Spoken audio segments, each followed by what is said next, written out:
And it came about in the days of Amraphel, king of Shinar, Arioch, king of Elasar, Kedorlaomer, king of Elam, and Tidal, king of Goyim, and that they made war with Bera, king of Sodom, and with Bersha, king of Gomorrah, Shinab, king of Admah, and Shemeber, king of Zeboim, and the king of Bela, that is Zoar.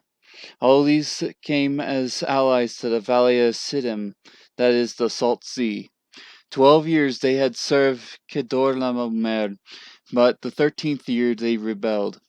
In the 14th year Kedorlaomer and the kings that were with him came and defeated the Rephaim in Ashtaroth Karnaim, and the Suzim in Ham, and the Emim in Shaveh Kiriathaim, and the Horites in their Mount Seir, as far as El Paran, which is by the wilderness. Then they turned back and came to En Mishpat, that is Kadesh, and conquered all the country of the Amalekites, and also the Amorites, who lived in the Hazazon Tamar. And the king of Sodom, and the king of Gomorrah, and the king of Admah, and the king of Zeboim, and the king of Bela, that is Zoar, came out, and they arrayed for battle against them in the valley of Siddim, against Kedorlaomer, king of Elam, and Tidal, king of Goyim, and Amraphel, king of Shinar, and Arioch, king of Elasar, 4 kings against 5. Now the valley of Siddim was full of tar pits, and the kings of Sodom and Gomorrah fled, and they fell into them. But those who survived fled to the hill country. Then they took all the goods of Sodom and Gomorrah and all their food supply, and departed. They also took Lot, Abram's nephew, and his possessions, and departed, for he was living in Sodom.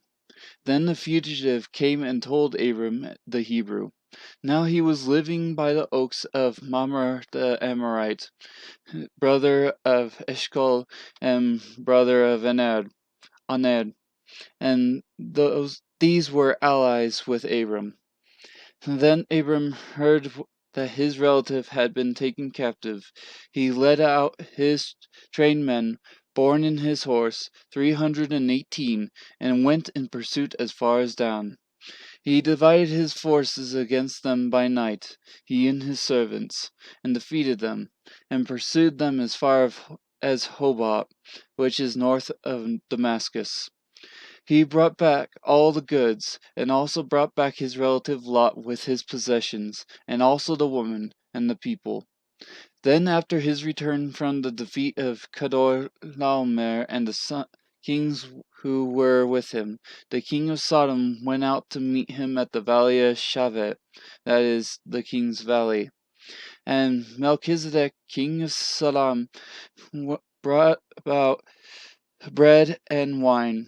Now he was a priest of God Most High. He blessed him and said, Blessed be Abram, the God Most High, possessor of heaven and earth, and blessed be God Most High, who has delivered your enemies into your hand. He gave him 1/10 of all.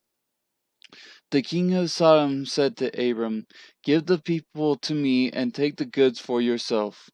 Abram said to the king of Sodom, I have sworn to the Lord God Most High, possessor of heaven and earth, that I will not take a thread or a sandal thong or anything that is yours, for fear you would say, I have made Abram rich. I will take nothing except what the young men have eaten, and the share of the men who went with me, Aner, Eshcol, and Mamre. Let them take their share.